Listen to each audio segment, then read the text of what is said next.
Hello YouTube online academy की series में आज हम सीखने वाले हैं जावा। और जावा सीखने की सीरीज में आज का हमारा जो मेन एजेंडा होगा वो होगा हिस्ट्री ऑफ जावा।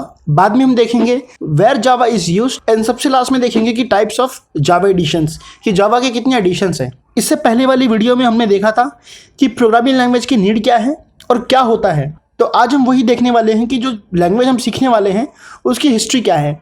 तो चलिए सबसे पहले हम देखते हैं कि हिस्ट्री ऑफ जावा। जावा का जो सबसे पहला वर्जन था वो 23 जनवरी 1996 में लॉन्च हुआ था। पर हिस्ट्री इसके पहले की है कि आखिर इसको डेवलप किया किसने और क्यों किया, उसकी नीड क्या थी। इस लैंग्वेज को डेवलप करने के पीछे सन माइक्रोसिस्टम कंपनी का हाथ था, क्योंकि उस वक्त ये चाहते थे कुछ इलेक्ट्रॉनिक डिवाइसेस में उनको एक लैंग्वेज की जरूरत थी ताकि मशीन से कम्युनिकेशन बेटर हो सके। उस वक्त भी कुछ लैंग्वेज थी, सी लैंग्वेज, C++ लैंग्वेज, पर इन्हें एक ऐसी लैंग्वेज की जरूरत थी जो सिंपल हो, ज्यादा कॉम्प्लिकेशन ना हो और वो एग्जीक्यूशन बहुत फास्ट हो उसका। मतलब कि अगर आप कोई चीज करवाते हो तो उसका एग्जीक्यूशन टाइम बहुत फास्ट होना चाहिए। इसलिए उन्होंने इस लैंग्वेज को डेवलप करने के लिए सोचा। तो सन माइक्रोसिस्टम ने 1991 में 30 लोगों की टीम तैयार की, जिस टीम को लीड कर रहे थे James Gosling and Patrick Norton. आप बहुत जगह पर जेम्स गॉसलिंग का ही नाम सुनोगे, पर उनके साथ पैट्रिक नॉर्टन भी थे। अब आप जानते हो कि किसी भी प्रोजेक्ट पे जब हम काम करते हैं तो उस प्रोजेक्ट को एक नाम दे देते हैं। तो इसलिए जेम्स गॉसलिंग ने उस प्रोजेक्ट को नाम दिया ग्रीन टॉक। और इसीलिए जावा का जो सबसे पहला नाम था, जो पुराना नाम था सबसे, वो था ग्रीन टॉक, क्योंकि उन्होंने इस प्रोजेक्ट को नाम ही दिया था ग्रीन टॉक। और इसलिए उन्होंने इस प्रोग्रामिंग लैंग्वेज का भी नाम क्या रख दिया, ग्रीन टॉक। पर थोड़े समय के बाद इन्होंने क्या किया, इनको अपनी ब्रांडिंग बढ़ानी थी, इस लैंग्वेज को फेमस करना था। तो इन्होंने इस लैंग्वेज का नाम ग्रीन टॉक से चेंज करके ओक रख दिया। अब बहुत जगह पर ये सुनोगे कि जावा का जो सबसे पहला नाम था वो ओक था, पर ये गलत है। जावा का सबसे पहला नाम ग्रीन टॉक है, उसके बाद ओक रखा गया। अब ओक क्यों रखा गया, क्योंकि जिस वक्त ये लैंग्वेज डेवलप हो रहा था तो जिस जगह पर, जिस लोकेशन पर ये कंपनी थी सन माइक्रोसिस्टम, उसके सराउंडिंग में ओक ट्री बहुत ज्यादा था। और उस वक्त ये माना जाता था कि जर्मनी, फ्रांस, US में ओक ट्री एक नेशनल ट्री माना जाता था उस वक्त।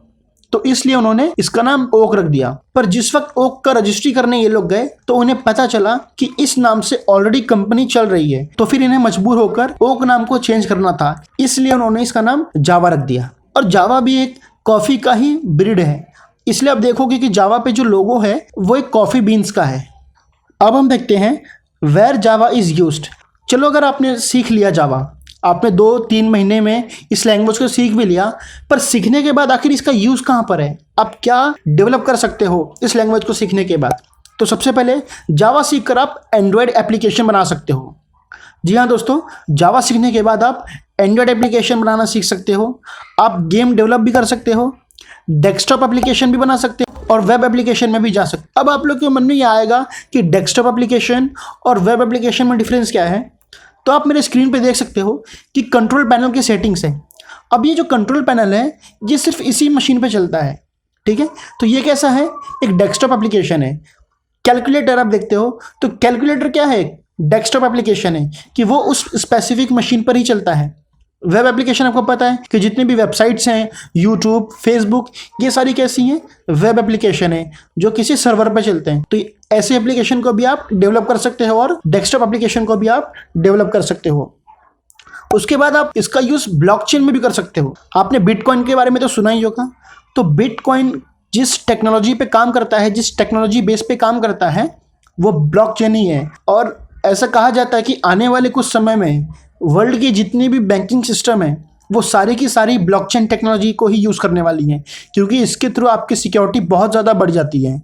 और आप इसका यूज़ रोबोटिक्स में भी कर सकते हो, AI आर्टिफिशियल इंटेलिजेंस में भी इसका यूज़ कर सकते हो, IoT में भी जा सकते हो, आप इंटरनेट ऑफ थिंग्स। आपको पता है ना, आप अपने घर बैठे आप किसी भी डिवाइसेस को कंट्रोल कर सकते हो बाय यूजिंग इंटरनेट। अब सिर्फ इतने ही इसके यूज़ नहीं है, आप चाहे तो इसका बिग डेटा यानी कि हडूप में भी इसका यूज़ कर सकते हो, साइंटिफिक एप्लीकेशन में भी इसका यूज़ कर सकते हो। मतलब कि आपको एक पूरा कंप्लीट पैकेज मिलता है अगर आप ये लैंग्वेज सीखते हो। ऐसा कोई जॉब नहीं है IT इंडस्ट्री में जो आप नहीं कर सकते, आपके लिए बहुत सारे फील्ड ओपन हो जाते हैं।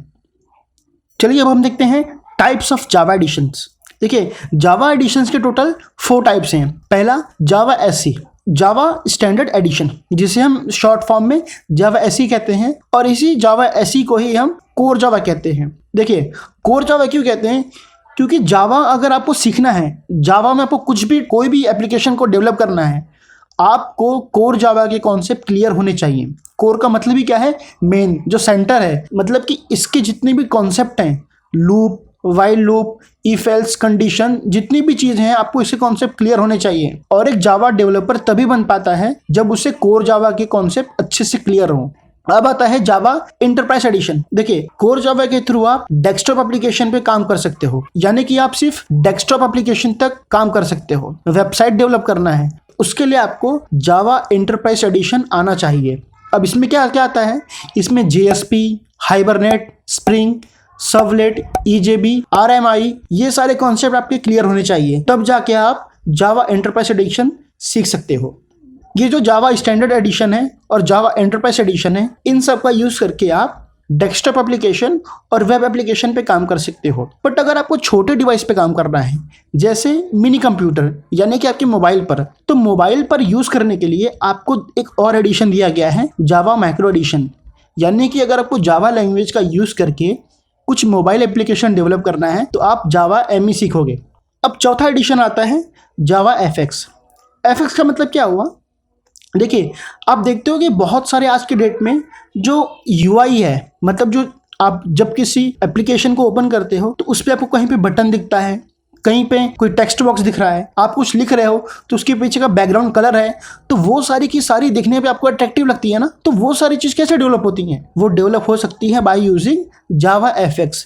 FX का यूज करके आप एप्लीकेशन को रिच बना सकते हो। रिच मतलब देखने में उसकी जो फीलिंग्स होगी ना, बहुत आपको अट्रैक्टिव लगेगी, उसके कलर्स, उसकी डिजाइनिंग। तो ये डिजाइनिंग, कलर वगैरह हम कैसे कर सकते हैं, बाय यूजिंग जावा FX। तो फिर से आप लोग एक बार ध्यान देना कि हम जो सीखने वाले हैं वो सीखेंगे जावा स्टैंडर्ड एडिशन। ठीक है, इस वीडियो को पूरा देखने के लिए आपका बहुत बहुत थैंक यू।